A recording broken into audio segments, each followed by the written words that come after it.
하나님께서 전 인류 가운데 한 사람을 택하여 부르셨습니다.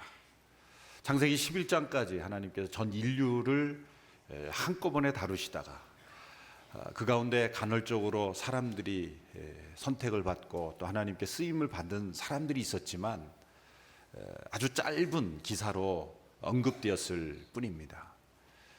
그런데 하나님께서는 이 바벨 탑을 쌓아 올린 인간들을 흩으신 인간 가운데 셈의 후손 가운데 아브라함을 택하여 부르셨습니다. 그 부르심은 아주 특별한 하나님의 은혜 가운데의 부르심입니다. 그것을 언약으로 하나님이 부르셨다고 말씀합니다. 언약은 쌍방간에 서로 합의하에 계약을 통해서 이루어지는 언약이지만 이 하나님의 아브라함을 부르신 언약은 주권적인 언약이다 이렇게 말할 수가 있어요. 그것은 일방적이라는 뜻이죠. 아브라함이 나 좀 불러주십시오 그렇게 요청하지 않았습니다. 하나님, 내가 하나님의 역사에 쓰임받을 수 있도록 내가 자원하니 나를 좀 사용해 주십시오 그렇게 부탁한 적도 없습니다. 또 아브라함이 내 아내 사레가 아이를 낳지 못하니 전능하신 하나님께서 내 아내에게 우리에게 가정에 아이를 허락해 주십시오 그렇게 사실 기도한 적도 없습니다. 왜냐하면 우상을 섬기고 있었기 때문이죠. 아브라함의 자원으로 이루어진 것도 아니고 또 아브라함이 이 모든 언약을 하나님과 더불어 의논해서 결정한 것도 아닙니다. 어느 날 갑자기 하나님께서 아브라함을 찾아오신 거죠. 그리고 이 약속을 주시면서 떠나라고 요구하시는 겁니다. 그래서 이 아브라함과 하나님과 맺은 언약은 다른 어떤 언약보다도 하나님의 주권, 하나님의 일방적인 은혜로의 부르심인 것입니다. 어쩌면 아브라함은 이렇게 하나님 앞에 항의할지 모릅니다. 내가 언제 나를 큰 민족 만들어 달라 그랬습니까? 내가 언제 나로 하여금 이렇게 창대케 해달라고 요청했습니까? 하나님이 먼저 그렇게 부르시고 자신을 그 언약에 얽매이게 하신 거예요. 이게 얼마나 큰 하나님의 은혜입니까? 우리 인간을 구원하시기 위한 하나님의 계획 가운데 하나님은 인간과 언약을 맺으셨다는 거죠. 마치 그 언약 때문에 하나님은 사시고 그 언약 때문에 하나님은 아무것도 못하시는 분처럼 하나님은 그 언약만 나오면 꼼짝 못하시는 거예요. 전능하신 하나님, 모든 것에서 자유로우신 하나님이 한 인간과 맺으신 언약에 그렇게 구속을 받는다는 것이 얼마나 연약해 보이고 불필요해 보이고 또 무능력해 보입니까? 그런데 하나님은 겸손하셔서 그 인간을 구원하시기 위해서 아브라함과 약속을 맺으셨다는 거예요. 그것이 하나님의 은혜입니다. 만약 인간들이 하나님, 내가 원하지도 않았는데 왜 나에게 이 언약을 주셔서 나를 이렇게 하십니까? 귀찮습니다 라고 말하는 것은 뭐하고 똑같냐면 자살하려고 물에 빠져서 허우적거리는 사람을 건져냈더니 왜 나를 살렸냐고 야단치는 것하고 똑같습니다. 살리려는 하나님의 이 노력, 살리려는 하나님의 구원의 손길을 나를 왜 살려두었냐고 말하는 것과 똑같은 거죠. 하나님께서는 이 아브라함을 통해서 땅의 모든 족속, 이 저주받은 땅을 하나님의 축복으로 바꾸시기 위해서 창세기 12장 1절 3절에서 하나님의 융단 축복을 베푸셨다는 거예요. 약속을 먼저 주신 거예요. 바벨탑에 쌓아올린 그 인간들이 추구했던 이 세상의 복이 아니라 하늘에서 내려주시는 복, 인간이 쟁취하고 싸워서 얻는 그러한 이 세상에 속한 축복이 아니라 하나님께서 내려주시는 그 축복을 약속해 주시고 가라, 너의 본토 친척 아비 집을 떠나라. 그래서 하나님의 언약의 메인, 하나님의 그 약속의 부르심을 따라 사는 인생으로 아브라함을 이끄셨다는 거예요. 아브라함에게 이 부르심은 사실 잡아당기시는 거예요. 우리는 이 아브라함이 약속의 말씀을 따라 쫓아갔다, 말씀대로 그가 본토 지저 아비 집을 떠나 하란에 머무르다가 아버지와 이별하고 가나안 땅으로 쫓아갔다, 말씀을 쫓아갔다는 말씀을 보면 참 어떻게 이 아브라함이 갈대아 우르를 떠났으며 또 하란을 떠날 수 있었을까? 참 아브라함 대단하다.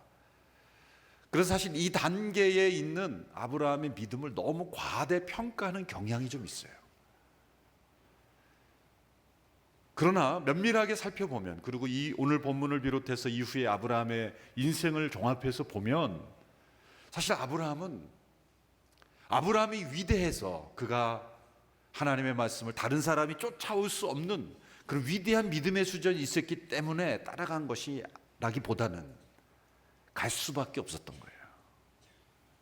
거기에 여러 가지 요소가 있었다 그랬죠. 동생의 죽음이라는 요소,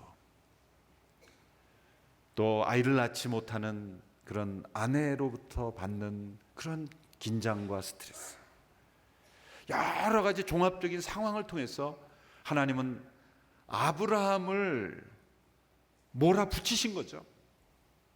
아마 천국에서 아브라함을 만나면 꼭 인터뷰해 볼 시점이 바로 여기예요.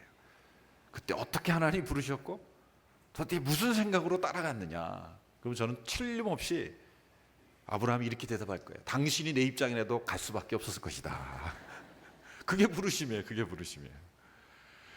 따라서 부르심은 때로 우리의 용기와 상관없습니다. 나의 선택과도 상관이 없어요. 가장 상관없는 것이 나의 능력이에요. 아브라함의 능력이나 인간적인 조건이나 선택이나 용기나 심지어 믿음 때문에 이루어진 것도 아닙니다. 나에게 있는 어떤 조건, 나의 인격, 능력, 선택, 판단력, 용기, 이 모든 것에 의해서 좌우되지 않고 하나님이 우리를 부르신다면 그 부르신 사람이 어떠한 상황, 어떠한 형편, 어떠한 조건, 어떠한 능력, 심지어 하나님께는 어떠한 반응이 있다 할지라도 하나님은 그 부르심대로 그 사람을 끌고 가시는 분이라는 거예요. 하나님의 부르심은 거부할 수 없는 부르심입니다. 반드시 그렇게 되고야 마는 것이 하나님의 부르심이죠. 하나님이 뜻과 계획이 있어서 인간을 부르셨는데 인간의 거부에 의해서 그 부르심이 취소된다면 하나님의 부르심이 아니죠. 하나님의 부르심은 거부할 수 없는, 거역할 수 없는, 취소될 수 없는 부르심인 것입니다. 하나님의 부르심은 우리 인간과 인간이 서로 약속을 맺어서 식사 한번 하자, 그런 부르심이 아니에요. 그런 약속이 아니에요. 선택으로 이루어지는 것은 부르심이 아닙니다. 내가 선택할 수도 있고 선택 안 할 수도 있고, 그건 하나님의 부르심이 아니에요. 가끔 저에게 신학교 가고 목회자 되는 것이 하나님의 뜻이냐 이렇게 상담을 하러 보니 간혹 있습니다. 그럴 때 제가 물어봅니다. 약간의 사실 트릭이죠. 몇 퍼센트 정도 하나님 부르신 것 같습니까? 그러면은 80% 정도입니다. 그러면 20%로 가십시오. 제가 그렇게 말합니다. 왜냐하면 몇 퍼센트라고 100% 미만은 부르심이 아니거든요. 또 어떤 분은 신학교 가는 것도 하나님의 선택이고 또 다른 선택인데 어느 선택을 해야 될지 모르겠습니다. 아닙니다. 다른 방향으로 가십시오. 하나님의 그 특별한 사역으로의 부르심은 A냐 B냐로 오지 않습니다. 스펄전 목사님이 목회자가 되겠다고 찾아오는 사람들에게 상담을 그렇게 한 거예요. 목회자 후보생들에게 책에 보면 그렇게 상담을 하신 거예요. 만일 당신이 그 길을 가지 않고 다른 길을 선택할 수 있는 길 있다면 그 길로 가시라고. 하나님의 부르심은 그렇게 선택으로, 옵션으로 주어지지 않는다. 하지 않으면 안 되는 그 길밖에 없는, 내가 여러 가지 길 중에서 하나를 선택하는 것이 아니라 그 길 외에 다른 길로 갈 수 없도록 인도하시는 하나님의 분명한 선택과 부르심이 바로 하나님의 부르심이라는 거죠. 마틴 루터는 친구가 함께 길을 가다가 벼락에 맞아서 죽는 걸 보고 하나님의 이 강렬한 부르심을 체험했죠. 그때 그는 이런 고백을 했어요. 하나님은 나를 친절하게 또 따뜻하게 손을 잡아 안내하시는 것이 아니라 나를 잡아 이끄신다. 나를 잡아 이끄신다. 루토를 사로잡아 이끄시는 그런 하나님의 그 부르심을 경험했죠.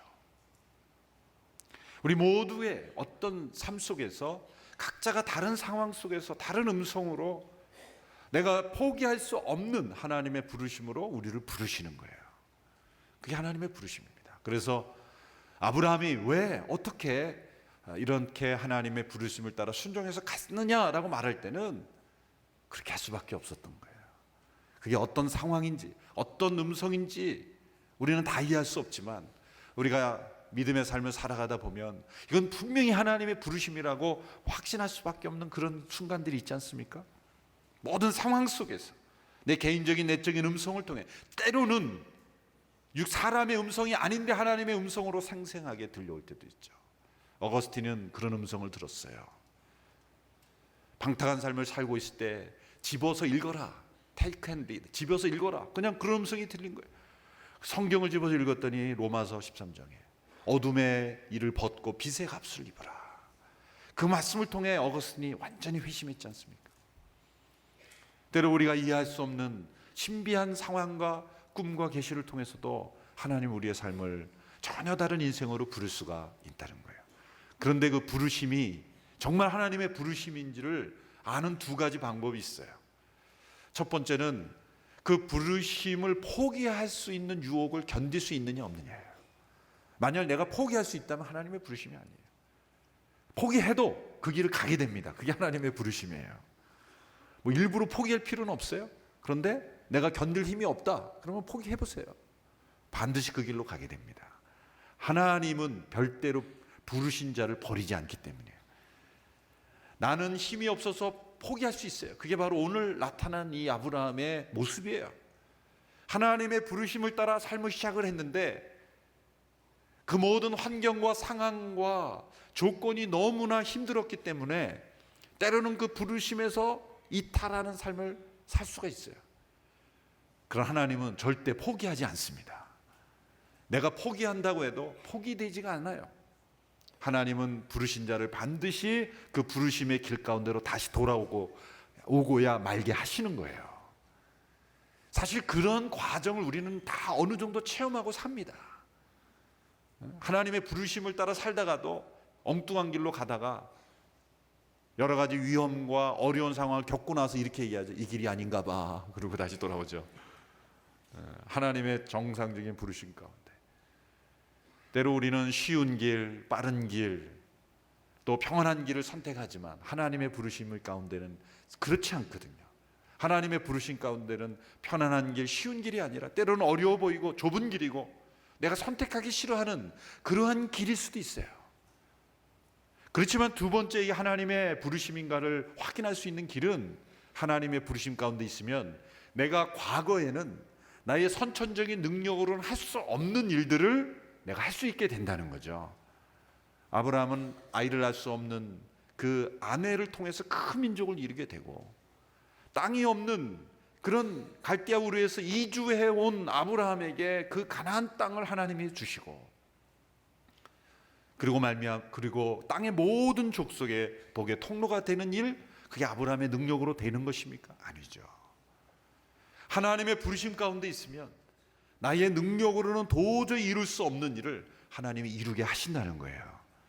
그러나 그 기간까지는 나의 믿음과 인내가 요구되는 거죠. 저절로 이루어지는 것은 아닙니다. 그러나 하나님은 반드시 이 모든 과정을 통해서 반드시 하나님의 부르심의 열매를 맺고야 마시는 거예요. 그래서 창세기 12장부터 십몇 장까지 아브라함의 생애가 자세하게 기록되는 이유가 여기 있는 겁니다. 지금까지는 간략간략하게 노아의 인생도 다루면서 홍수 심판은 길게 다녔지만 노아 인생 자체에 대해서는 그가 믿음으로 또 의인이었다, 하나님과 동행하였다, 에녹도 그가 하나님과 동행하였다, 간략간략하게 설명하지만 아브라함의 인생부터는 부르심을 따라 믿음으로 사는 여정이 그렇게 쉬운 인생이 아니라는 걸 우리에게 가르쳐주기 위해서, 거기에는 많은 우리의 실패와 좌절과 때로는 절망과 유혹에 넘어가는 그런 우리의 연약함이 있을 수밖에 없다는 것을 우리 가르쳐주기 위해서 아브라함의 인생을 이렇게 길게 확대시킨 거예요. 영화를 보면 줌인을 하는 거죠. 줌인을 하는 주인공에게 그 주인공의 표정 하나까지도. 그래서 이 아브라함의 생애를 보면 아브라함과 사라의 말 한마디 한마디에 그 마음에 그 숨겨 있는 동기까지 느껴질 수 있을 정도로 아주 상세하게 이 아브라함의 가정에 줌인을 합니다. 그래서 포커스를 아주 집중하시는 거예요. 그것은 아브라함의 한 인물이 위대해서가 아니라 오히려 이 과정을 보면 아브라함의 연약함이 더 많이 드러나요. 불신앙이 더 많이 드러나요. 부르심의 약속이 주어졌지만 그 부르심의 약속이 너무나 자신의 조건과 현실과 다르기 때문에 감당할 수 없어서 상황에 따라 흔들리는 그런 아브라함의 모습을 통해서 바로 저와 여러분의 현재의 모습을 보여주시는 거예요. 아브라함이 약속을 따라 말씀을 따라 갔다라고 말하지만 그것은 언제든지 바람만 불면 흔들릴 수 있는 그런 연약한 믿음의 수준이었다는 거예요. 그러나 하나님은 단 한 번의 순종으로 그 부르심을 평가하지 않습니다. 이미 창세기 11장을 통해서 하나님께서는 인간들이 홍수 심판을 통해서 그 죄악의 본성이 바뀌지 않는다는 걸 알아요. 심판의 현장을 경험하고도 바뀌지 않는 인간의 본성이 하나님의 부르심에 따라 순종 한번 한다고 바뀌겠습니까? 하나님은 그렇게 기도하지 않으세요. 사실은 하나님은 다 아십니다. 우리가 얼마나 쉽게 넘어질 수 있는지. 그래서 하나님이 언약으로 맺으신 거예요. 왜 언약입니까? 율법이 아니라 왜 언약입니까? 율법은 불순종하면 아웃이에요. 그 율법이에요. 그러나 은혜의 언약은 불순종 언약도 포기하지 않고 불순종한 사람도 포기하지 않고 버리시지 않는다는 게 언약이라는 거예요. 그 타락한 인간과 언약을 맺으시고 그 언약을 신실하게 이끌어 가시는 하나님. 이것이 아브라함의 생애를 통해서 우리에게 보여주시는 교훈인 거예요.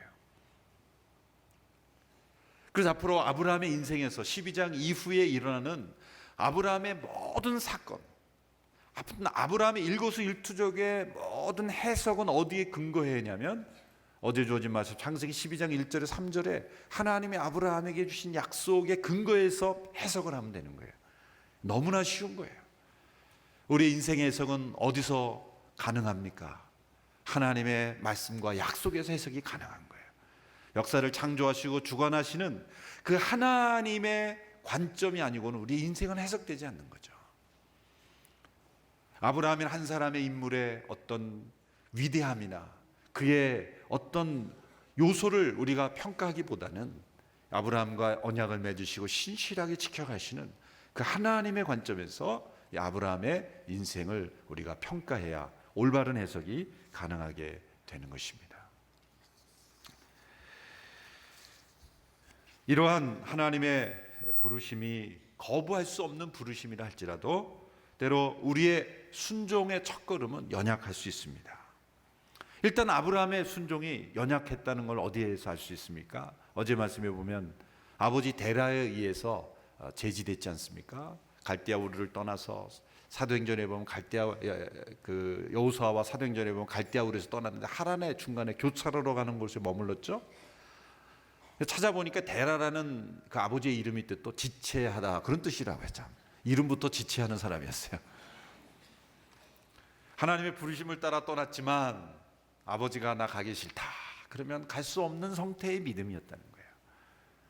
그러나 하나님이 그를 다시 한번 강하게 부르셨을 때 아브라함은 아버지 데라와 이별하고 아버지 데라는 결국 하란에 죽게 되고 아브라함은 데라와 이별해서 조카 롯을 데리고 가나안으로 하나님이 지시한 땅으로 갔죠. 그런데 이제 가나안 땅으로 들어와서 보면 그 땅은 아브라함 이름이 박혀있는 아브라함의 이름으로 문패가 박힌 땅이 아니라 그랬죠. 이미 잔악하고 포악한 가나안 족속들이 가득 차 있는 이 함의 자손들, 함의 자손 중에서 가나안 자손들, 함을 저주할 때 특별히 가나안을 저주했죠. 그 저주받은 이미 노아 시대에 저주받은 그러한 족속이니 아브라함 시대에도 악하기가 이를 데 없는 그런 상태였죠. 그런 민족들이니 아브라함 어쩌면 눈치 보면서 설설 지나갔다는 거예요. 세겜 땅을 주셨다고 해도 제단을 쌓고 예배는 했지만 네게브까지 저 남부까지 내려갔어요. 그런데 그 땅에 큰 기근이 찾아왔어요. 여러분, 믿음은 기근을 만납니다. 믿음은 반드시 내가 이해할 수 없는 시련을 만납니다. 여러분, 이런 가르침을 하는 분들이 있는데 상당히 위험한 겁니다. 전도할 때 예수 믿으면 만사형통합니다. 예수 믿으면 뭐든지 문제가 해결됩니다. 예수 믿으면 문제가 활활 술술 풀립니다. 물론 그렇게 풀릴 수도 있어요. 그렇습니다. 예수 믿었더니 갑자기 인생이 확확 변화될 수 있는데 정반대도 있을 수 있어요. 그러면 예수 안 믿을까 봐 그렇게 말하면 안 되고 좋은 면만 얘기해야 될까요? 사실은 아니죠. 그렇게 우리가 전도하면 안 되는 거예요. 예수를 믿는 순간 그 다음날 뭔가 확 인생이 변화되는 좋은 일이 생기는 사람도 있지만, 아브라함의 인생을 보면 부르심을 따라 갔을 때 갑자기 기근이 온 거예요. 이게 웬일입니까? 하나님이 지시한 땅으로 가면 그 땅이 옥토해야 되고 아무 방해하는 사람도 없어야 되고 기근도 없어야 되지 않습니까? 그렇지 않았다는 거예요. 왜냐하면 그 하나님의 부르심을 따라가는 믿음이 견고해지기 위해서는 반드시 믿음의 시험이 필요한 거예요. 학창 생활을 경험해 우리 모두가 알잖아요. 학생에는 반드시 시험이 있어야 된다. 시험이 없으면 절대 이게 학업이 되지 않아요. 믿음에도 마찬가지예요. 반드시 시험이 있어야 돼요. 그 시험을 통해 우리의 믿음은 점점 더 견고해 가고, 나를 부르신 하나님의 부르심의 약속이 뭔가, 아브라함에게 주어진 시험은 사실은 똑같은 거예요. 모든 사건 속에서 하나님이 원하시는 정답은 뭐예요? 창세기 12장 1절에서 3절의 약속으로 돌아가라. 내가 너희에게 준 약속을 기억하라. 그 약속만 기억하면 모든 시험 문제가 다 풀리는 거예요, 사실은. 그런데 그 12장 1절 3절에 하나님이 주신 약속을 잊어버리면 무슨 문제가 나와도 다 어려운 문제예요. 이 부르심을 따라가는 사람의 인생의 모든 생겨나는 시험은 나를 부르신 부르심으로 돌아가면 다 해결이 돼요. 그런데 아브라함에게 찾아온 가나안 땅에서의 첫 시험에서는 아브라함은 실패했어요. 낙방했어요. 왜냐하면 오늘 본문에 보면 아브라함이 어떻게 했습니까? 10절에 보면 그 땅에 흉년이 들었습니다. 기근이 심했기 때문에 아브라함은 이집트로 내려가서 얼마간 살았습니다. 기근이 내려왔을 때 양식이 없어서 양식이 있는 곳으로 움직이는 것이 뭐 그리 문제입니까? 그렇죠? 어떻게 보면 합리적인 것 아니겠습니까? 올바른 선택이 아닐까요? 가족이 있는데 기근이 와서 흉년이 오면 풍년이 있는 곳으로 움직이는 것은 너무나 합리적인 선택입니다. 적어도 모든 사람들에게는 그건 지혜로운 선택입니다. 그런데 아브라함에게는 이게 안 되는 거예요. 왜? 아브라함은 지금 부르심을 받은 사람이기 때문에. 다른 모든 사람들에게는 합리적이고 지혜로운 선택일 수 있습니다. 그러나 지금 그 땅으로 부르심을 받은 아브라함에게는 기근이 왔으면 먼저 뭘 생각했어야 돼요? 하나님이 부르신 땅인데 왜 기근이 왔을까? 그러면 그 기근이 있는 땅이지만 버티고 씨름을 했어야 된다는 거예요. 그런데 아직 아브라함에게는 그럴 만한 믿음과 그럴 만한 영적인 분별력은 없는 상태였던 거예요. 그래서 그는 아주 쉽게 애굽으로 내려갔죠. 하나님은 이 시험을 통해서 사람들이 생각하는 선과 하나님이 생각하시는 선이 다르다는 것을 가르쳐 주기를 원했다는 거예요. 하나님이 생각하시는 선은 무엇입니까? 그것은 때로 모든 상황과 형편이 우리가 생각하는 대로 되지 않을지라도 하나님의 약속을 따라 부르심을 따라 그곳에 머무는 것, 그것을 하나님이 선이라고 말하는 거예요. 아브라함이 볼 때는 최고의 선이 뭐예요? 기근이 있으니까 기근을 피할 수 있는 가는 것, 이게 사실 사람들이 생각하는 최선이에요. 그럼 하나님의 최선은 뭡니까? 그 기근을 뚫고 나가는 거예요. 흉년을 넘어서는 거예요. 그 흉년을 넘어서서 그가 만일 머물렀다면 하나님이 엘리야를 그리 시냇가에 물이 말랐지만 그곳에 하나님이 까마귀를 보내시고 또 하나님께서 그 먹을 것을 보내시는 사르밧 과부를 통해 그를 먹이시는 그 기적의 체험을 통해서 그가 믿음의 위대한 인물로 성장하는 것을 기대하셨을 거예요. 그러나 아브라함은 아직까지는 하나님의 부르심을 따라 이 우리의 선택과 합리성을 뛰어넘는 그런 믿음의 세계까지는 들어가지 못했다는 거예요. 그래서 너무나 쉽게 고민하지 않고 그런 애굽으로 내려갔습니다. 여러분, 우리는 이 믿음으로 살아가는, 부르심을 따라 살아갈 때 상황과 환경을 좀 구분할 필요가 있어요. 오스왈드 챔버스 목사님이 쓴 글을 보니까 이 상황과 환경을 구분했어요. 상황이란 우리에게 주어지는 거예요. 나의 선택과 상관없이 일어나는 사건이에요. 지금 기근이 온 것은 상황이 벌어진 거예요. 내가 바꿀 수 있는 게 아니에요, 지금은. 그런데 환경이란 그 상황 속에서 내가 어떤 믿음의 선택을 하느냐에 따라 환경은 바꿔질 수 있고 만들어질 수 있다는 거예요.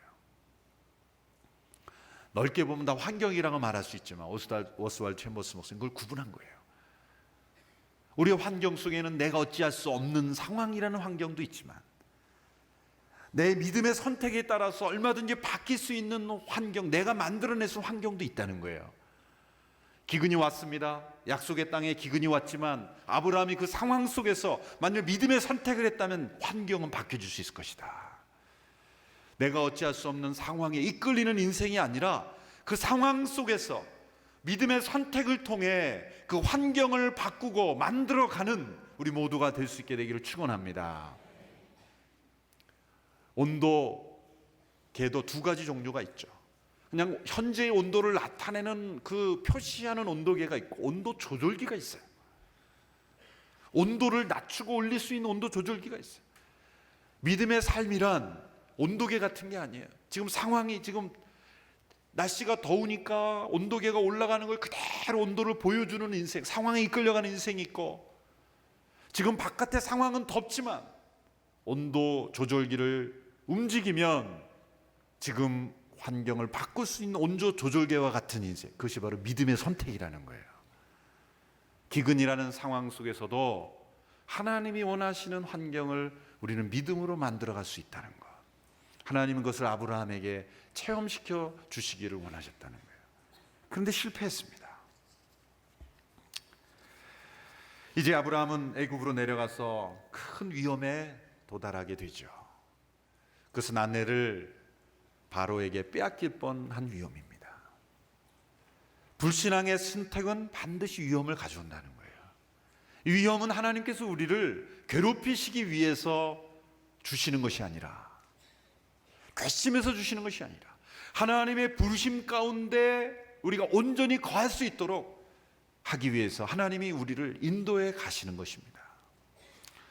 이제 애굽으로 내려갔더니 애굽 사람들은 어떤 사람들입니까? 그 조상이 함의 자손들이죠. 함의 자손들이죠. 그 함의 아들 가운데 누가 애굽의 자손이라 선조라 그랬습니까? 여러분이 기억 못하는 건 전적으로 제 책임이라 그랬죠. 절대 죄책감 갖지 마세요. 제가 무슨 질문을 던져도 생각이 안 나도 이거는 이 목사님 책임이야 그렇게 생각하시기 바랍니다. 미스라임이라고 그랬습니다. 미스라임. 여러 아들 가운데, 함의 아들 가운데 가나안도 있고 미스라임도 있고, 그래서 가나안은 저주를 받았지만 미스라임은 그 정도까지는 아니지만 어쨌든 이 함의 저주, 전체적으로만 함의 저주받은 아들들 가운데, 그러니까 그 당시 애굽을 보면 일부 다처제는 아주 뭐 평범한 일상생활이었고 또 그 성적인 타락뿐만 아니라 다신교였죠. 뭐 우상이 가득했죠. 심지어는 바로 스스로 신이 되려고 한 거죠. 파라오라는 건 스스로 신이 되고 영원히 죽지 않으려고 미라를 만들고, 인간의 하나님께서 인간에게 자연적으로 주신 그 일반 은총으로 주신 능력을 가지고 뭐 탑을 쌓고, 그 애굽 사람들이 올렸던 인간의 문명이라는 지금도 가보면 놀랍죠. 사실은 놀랄 게 없어요. 하나님이 인간에게 주신 능력이 엄청난 거예요. 타락한 인간이라도 능력이 엄청난 거예요. 그러니 성령 안에 있는 우리에게는 얼마나 능력을 주셨어요. 여러분 자신을 과소평가하지 말기를 바랍니다. 애굽에 내려가서 이제 애굽 거리를, 네게브 사막에서 이제 애굽으로 내려가니까 네게브 사막에서 좀 내려가면 바로 애굽이 시작이 되죠. 그런데 애굽에 내려가니까 이 사람들의 그 눈이 정상이 아니에요. 딱 아브라함이 보면 아는 거예요. 이 사람들이 보니까 살기가 등등하고 자기 아내 사례가 얼마나 아름다웠는데 나는 안 쳐다보고 전부 아내만 쳐다보는 거죠, 사람들이. 심상치 않은 기운을 느낀 거예요. 심상치 않은 기운을 느낀 거예요. 사례도 참 얼마나 아름다웠으면, 이 당시 나이가 아브라함이 75세에 시작을 했으니까 65세였죠? 이거는 좀 이해가 가겠는데, 이제 20년 후에 그랄 땅에 가서도 많은 사람들이 이 아브라함의 사례를 주목하죠? 그때가 80대가 넘었어요. 놀라운 여인이에요.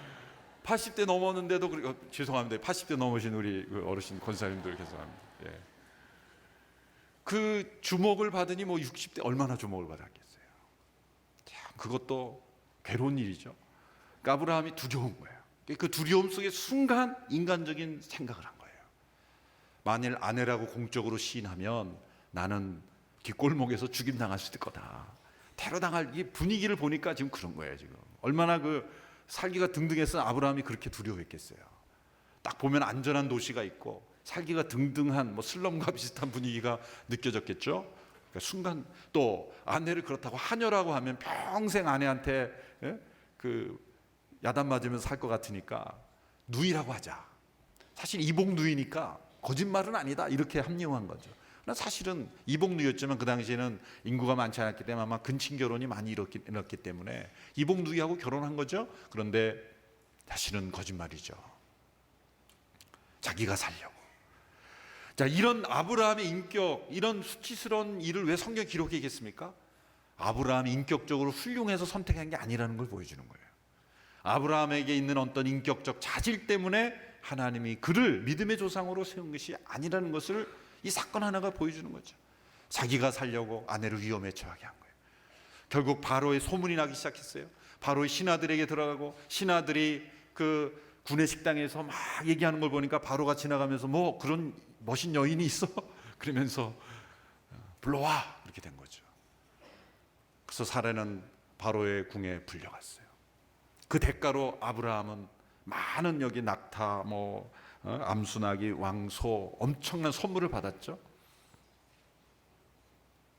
하나님은 바로의 집을 재앙을 내리셨어요. 어떤 재앙이 있는지는 알지 못해요. 알 필요 없다는 얘기예요. 어쨌든 바로가 이거는 일어날 수 없는 이 태평한 이 애굽에 이런 재앙이 있을 수 있다니, 그 사례가 들어온 시점과 그 재앙이란 시점이 이건 틀림없이 이 여인과 관련된 거라는 걸 알았을 것이고 추궁했을 것이고 사실 남편이라는 걸 알았을 겁니다. 그리고 그 아브라함을 불러서 이렇게 말합니다. 왜 내가 나를 속였느냐? 왜 아내라고 얘기하지 않았느냐? 하나님이 왜 사례를 보호하셨어요? 아브라함이 불행한 인생이 될까 봐? 그건 당연히 포함되어 있는 거고, 더 중요한 이유가 있어요. 이런 이후에서 일어난 모든 그런 일들은 무엇을 근거해서 해석해야 된다 그랬습니까? 창세기 12장 1절 3절이에요. 사라가 만일 바로의 자손을 낳아봐요. 뭐가 문제가 돼요? 물론 한 가정이 깨지는 거지만 하나님의 약속이 무너지는 거예요. 하나님의 약속이 무너지는 거예요.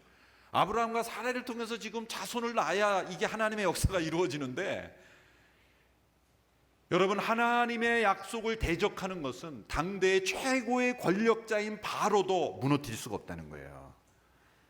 하나님은 바로를 재앙을 내리셔서 다시 어디로, 가나안 땅으로 다시 올라오게 하시는 거예요.